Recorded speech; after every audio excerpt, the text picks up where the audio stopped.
is Michael. Follow me on my journey as I learn the science of life, aka Ayurveda. On today's episode, we are going to be making a Kapha balancing soup with the attributes of lightness. I call this dish the color and the shape.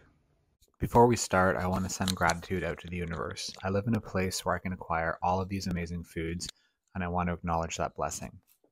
Where does one begin when teaching oneself Ayurveda? Well, I have chosen to start with the gunas.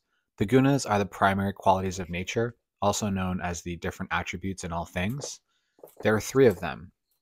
Sattva, which manifests itself as purity, knowledge, and harmony.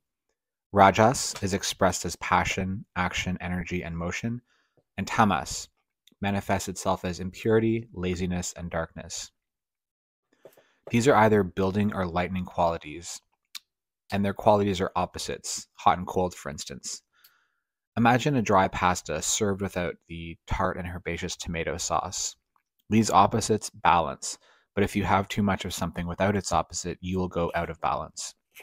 That's kind of where I am. I tend to eat a lot of rich building foods, which manifests with carbs, cheese, and nuts.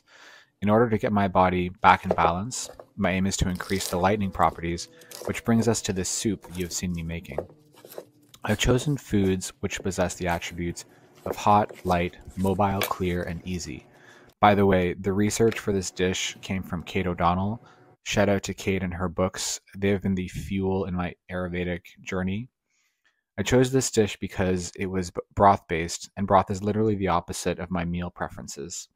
Secondly, the vegetables are all enlightening as each of them grows towards the light of the sun, and I could get down with more sunshine vibes.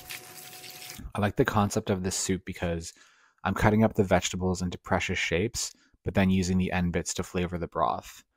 The soup is surreal. Actually, it's delicious.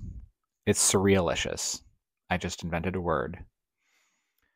This dish is great for bringing a feeling of fullness because of the fibrous richness of the cabbage and the celery.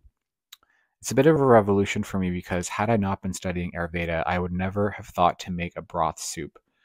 I plan to put broths into regular rotation, and I am so full of joy and anticipation as to what my next video recipe is going to teach me about myself. Finished dish. Broth has a lot of ginger and jalapeno flavor, which is nice, cleaning out the sinuses.